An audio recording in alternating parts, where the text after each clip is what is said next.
അപ്പോൾ ഇവിടുത്തെ അന്നത്തെ ആൾക്കാർക്കൊക്കെ ഒരു വിശ്വാസം അത് അയ്യപ്പസ്വാമി ആയിരുന്നു എന്നുള്ള വിശ്വാസം ഉണ്ടായിരുന്നു എന്നൊരു ചരിത്രം പറയുന്നുണ്ട്.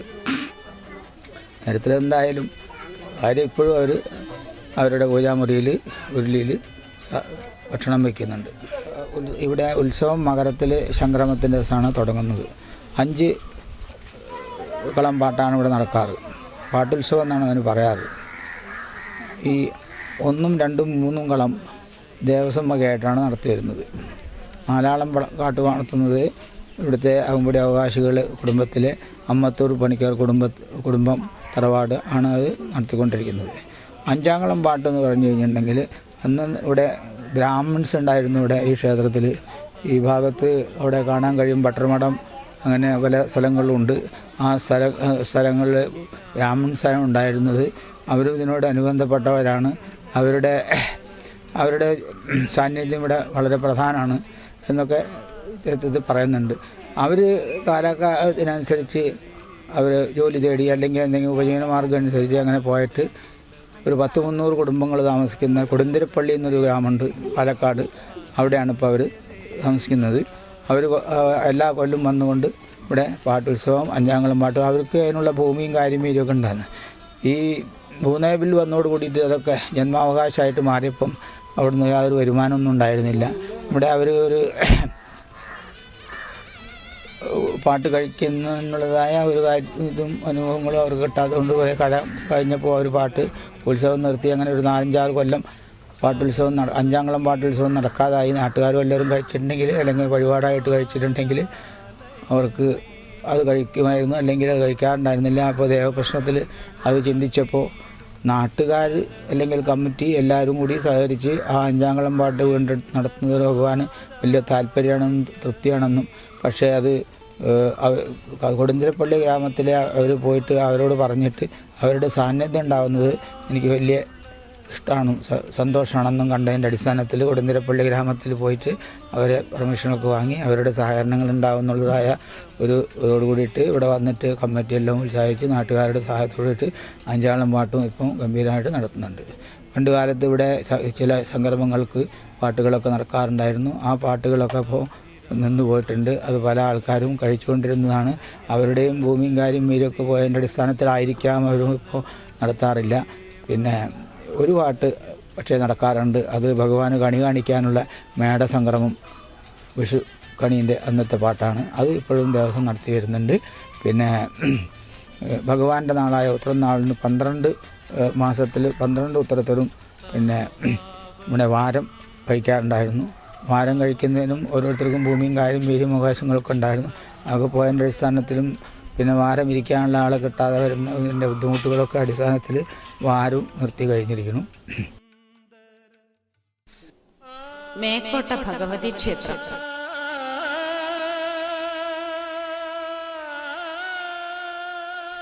പ്രകൃതി ഭംഗി കൊണ്ട് അനുഗ്രഹീതമായ കുന്നിൻ മുകളിലാണ് മേക്കോട്ട ഭഗവതി ക്ഷേത്രം സ്ഥിതി ചെയ്യുന്നത്.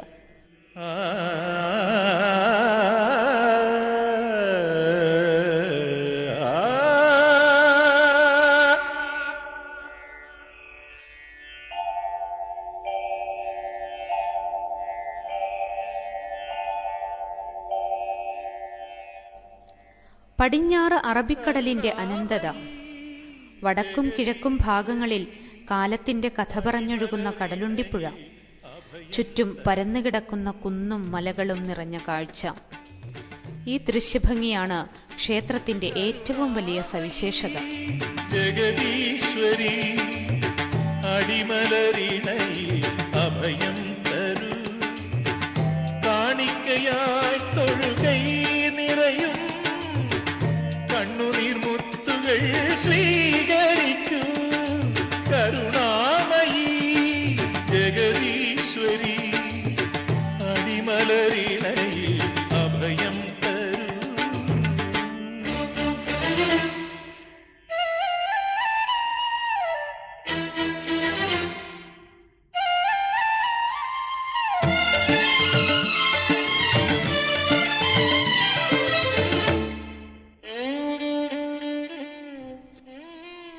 ക്ഷേത്രം പോലെ തന്നെ ആകർഷകമാണ് ഇവിടുത്തെ അന്തരീക്ഷം. അമ്പലമുറ്റത്തെ നൂറ്റാണ്ടിലധികം പ്രായമുള്ള വൃദ്ധൻ മാവ്, ആൽമരങ്ങൾ, പാലമരങ്ങൾ എന്നിവ കൂടിച്ചേർന്ന് പാവനമായ ക്ഷേത്രാന്തരീക്ഷം ഒരുക്കുകയാണ്. ശ്രുതിയായെന്നിൽ തമ്പുരു മീട്ടി വീണാനാദം മൊഴികളിലേകി നന്മ വിളങ്ങും മണിദീപമേന്തി എന്നും അമ്മേ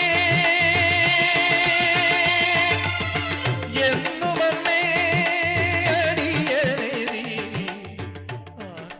ആൽമരത്തിനുള്ളിൽ നിന്നും മുളച്ചു വന്ന മാവ് ആത്മാവ് എന്ന പേരിൽ അറിയപ്പെടുന്ന ആലും മാവും ചേർന്ന ഈ മരം ക്ഷേത്രമുറ്റത്തെ നിത്യ കൗതുകമാണ്.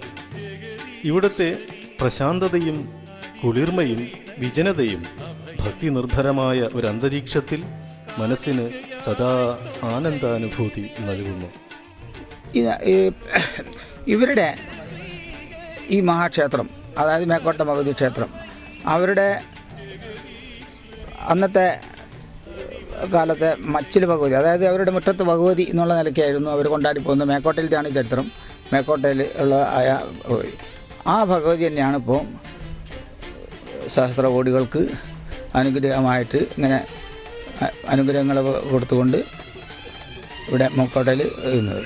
അത് ശരിക്കും പറയുന്ന അവിടുത്തെ അന്നത്തെ പടയാളികൾക്ക് വീരവും ശക്തിയും എല്ലാം പ്രദാനം ചെയ്യാവുന്ന ഒരു തരത്തിലുള്ള ഒരു ദേവിയായിരുന്നു അവർ ആരാധിച്ചു വന്നിരുന്ന മൂർത്തി എന്നാണ് അവരുടെ വിശ്വാസം. അതനുസരിച്ച് ഇതൊരു ആ ഭാഗം ഒരു പട്ടാള കേന്ദ്രം കൂടിയായിരുന്നു. പ്രകൃതിയാൽ തന്നെ അറിയപ്പെടുന്ന 2 ഭാഗത്തും 3 ഭാഗത്തും ഇതാണ്. ഒന്ന് കോരപ്പുഴ, കോട്ടപ്പുഴ, ഇങ്ങേ ഭാഗത്ത് മറ്റേ പടിഞ്ഞാറ് ഭാഗത്ത് അറബിക്കടൽ, ഇങ്ങനെ ഇത് ചുറ്റിക്കിടക്കുന്ന ഈ പ്രകൃതി സൗന്ദര്യമായിട്ടുള്ള ഒരു സ്ഥാനമാണ് നിറങ്കൈതക്കോട്ട മേക്കോട്ട ഭഗവതി ക്ഷേത്രം. ആ മേക്കോട്ട ഭഗവതി ക്ഷേത്രത്തിലെ ഉത്സവം മേക്കോട്ട താലപ്പൊലി. അതിൻ്റെ ഐതിഹ്യം പറയുന്നത് അവർ സേവിച്ച് കൊണ്ടുവന്നാണ് അവർ ഭഗവതിയെന്നാണ്. ആ കൂട്ടത്തിൽ ഒരു ഭൂതഗണങ്ങളും പിന്നെ അനുജത്തിയൊക്കെ ഉണ്ടായിരുന്നു. ഈ അനുജത്തി അവിടെ മേക്കോട്ടപ്പറമ്പിൽ വന്നപ്പോൾ, താലപ്പൊലിപ്പറമ്പ് എന്ന് പറഞ്ഞൊരു സ്ഥലമുണ്ട്, അവിടെ വന്ന് ഇരുന്നപ്പോൾ തണ്ടാൻ വന്ന് ഇളനീര് വെട്ടിക്കൊടുത്തുന്നു.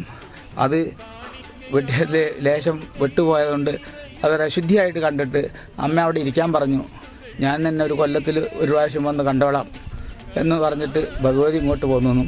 ഭഗവതിൻ്റെ അനുജത്തിനെ അവിടെ ഇരുത്തിയെന്നാണ്. ആ ഉത്സവമാണ് നമ്മൾ കൊണ്ടാടുന്നത്. കൊല്ലം തോറും കാണാൻ പോകുന്നതാണ്. അവിടെ വാദ്യഘോഷങ്ങളോടെ പോയിട്ട് കണ്ട് കോമരും കാര്യം വീരിയും ചണ്ടിയും വാദ്യമൊക്കെ ആയിട്ട് ഇങ്ങനെ പോയി ആനപ്പുറത്ത് പോയിട്ട് ശേഷം അവിടെ എത്തിയതിന് ശേഷം ഉടനെ തന്നെ കണ്ടാൽ മതി എന്നുള്ള നിലയ്ക്ക് ഇങ്ങോട്ട് തന്നെ മാറി നിന്ന് അവിടുന്ന് സ്ത്രീകളൊക്കെ താലപ്പൊലെടുത്ത് നിൽക്കുന്നുണ്ടായിരിക്കും. ആ സ്ത്രീകളൊക്കെ താലപ്പൊലെടുത്ത് വെച്ചാൽ ഈ ഇത് കഴിഞ്ഞ് കുറുപ്പ് അങ്ങോട്ടും ഇങ്ങോട്ടും 3 പ്രാവശ്യം ഓടി പൂക്കുലിയും അരിയും പൂവും എടുത്ത് 3 പ്രാവശ്യം നിലം തൊട്ട് ഭൂമി തൊട്ട് മേലോട്ട് എറിയുന്നതോടുകൂടി അത് പെണ്ണുങ്ങളൊക്കെ ഓട്ടത്താലപ്പൊലിയിൽ നിന്ന്, നിങ്ങൾ ചിലപ്പം പേപ്പറിലൊക്കെ പൂക്കൾ വായിച്ചു കാണും, ഓട്ടത്താലപ്പൊലി എന്നുള്ള പേരിലും ഇതിനറിയുന്നുണ്ട്. ഇത് എന്തുകൊണ്ടാണെന്നുള്ളത് ഇപ്പോൾ ആരും അത് ചെയ്തിട്ടില്ല. പക്ഷേ ചില സ്ത്രീകളുടെയും പഴയ ആൾക്കാരുടെയും വിശ്വാസം അനുസരിച്ച് ഇതിൽ ആരാണോ ആദ്യം ഓടിയെത്തുന്നത് അവർക്ക് കൂടുതൽ അനുഗ്രഹം ഉണ്ടാവും എന്നുള്ളൊരു വിശ്വാസം ഈ സ്ത്രീകളുടെ ഇടയിലും പഴമക്കാരുടെ ഇടയിലും ഉണ്ടായിരുന്നു. അതാണ് മേക്കോട്ട ഭഗവതി ക്ഷേത്രത്തിൽ തരുന്നത്. അവിടെ 3 ക്ഷേത്രത്തിലേക്ക് എഴുന്നള്ളത്ത് തിരിച്ചു വരും. അവിടെ 7 പ്രാവശ്യം പ്രദക്ഷിണമുണ്ട്. അത് കഴിഞ്ഞതിന് ശേഷം ഈടും കൂറും ചവിട്ടിയതിന് ശേഷം ആനപ്പുറത്ത് എഴുന്നേറ്റ് ദേവീനെ ഉള്ളിലേക്ക് കൊടുക്കും. അപ്പോഴേക്ക് നമ്മളെ ഇവിടുത്തെ അവകാശികളായ കുറുപ്പന്മാർ കളം വരച്ചിട്ടുണ്ടായിരിക്കും. പല പൊടികളെ കൊണ്ടാണ് ആ കളം വരയ്ക്കുന്നത്. പച്ച, കൃഷ്ണപ്പൊടി, പിന്നെ ചുവപ്പ് പൊടി, അരിപ്പൊടി ഇതൊക്കെ ചേർത്തിട്ട് അവർ ഭഗവതിയുടെ രൂപം വരച്ചിട്ടുണ്ടായിരിക്കും. അവിടെ പ്രദക്ഷിണം വെച്ചതിന് ശേഷം കളനൃത്തം നടന്നതിന് ശേഷം അള്ളപ്പാട് നടന്നതിന് ശേഷം അവിടെ മുഖ്യമായിട്ടൊരു കാര്യം നടക്കുന്നുണ്ട്. അത് കഴിഞ്ഞാലൊരു അരിയേറുണ്ട്.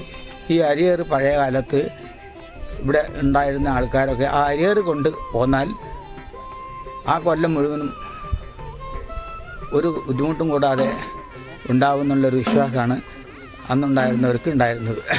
അത് കഴിഞ്ഞിട്ടുണ്ടെങ്കിൽ പിന്നെ അവിടെ പല കളമ്പാട്ട്, പിന്നെ അത് കഴിഞ്ഞാൽ കളപൂജ, അത് കഴിഞ്ഞാൽ പിന്നെ ഇവിടേക്ക് പിന്നെ കുറുപ്പ് കുളിച്ച് വന്നിട്ട് രണ്ടാമതും കുറുപ്പ് കുളിച്ച് വന്നിട്ട് കളം കണ്ട് കുളിക്കുക എന്നാണ് അതിന് പറയുക. കളം കണ്ട് കുളിച്ചതിന് ശേഷം അവിടെ കളം മായ്ക്കലും കളം മാറ്റി എല്ലാ കാര്യങ്ങളും കഴിഞ്ഞതിന് ശേഷം എല്ലാ സാധനങ്ങളും പുറത്തേക്ക് എടുത്തതിന് ശേഷം അവിടെ വാതിലടച്ചതിന് ശേഷം അരിയളവ് എന്നുള്ളൊരു സമ്പ്രദായം അവിടെ ഉണ്ട്. അതായത് മേക്കോട്ടയിലെ ഭഗവതി ക്ഷേത്രത്തിലെ അരിയളവിലാണ് ഇവിടെ ഉണ്ടായിരുന്ന പഴയ അവകാശികൾ ആരൊക്കെയാണ്, എന്തൊക്കെയാണ്, അവർക്ക് എന്താ കിട്ടുക എന്നുള്ളതൊക്കെ മനസ്സിലാക്കണമെന്നുണ്ടെങ്കിൽ അവിടുത്തെ അരിയളവ് കഴിഞ്ഞാൽ കണ്ടാൽ മനസ്സിലാവും. അരിയളവ് കഴിഞ്ഞോടുകൂടി തന്നെ അമ്പലം അടയ്ക്കും. പിന്നെ 7ാമത്തെ ദിവസമേ പൂജ ഉണ്ടാവുള്ളൂ. മേക്കോട്ടയിലെ പ്രധാന വഴിപാടുകൾ ഗുരുതി, ത്രികാല പൂജ, മുട്ടറക്കൽ, പിന്നെ പുഷ്പാഞ്ജലികൾ ഒക്കെ ഉണ്ട്.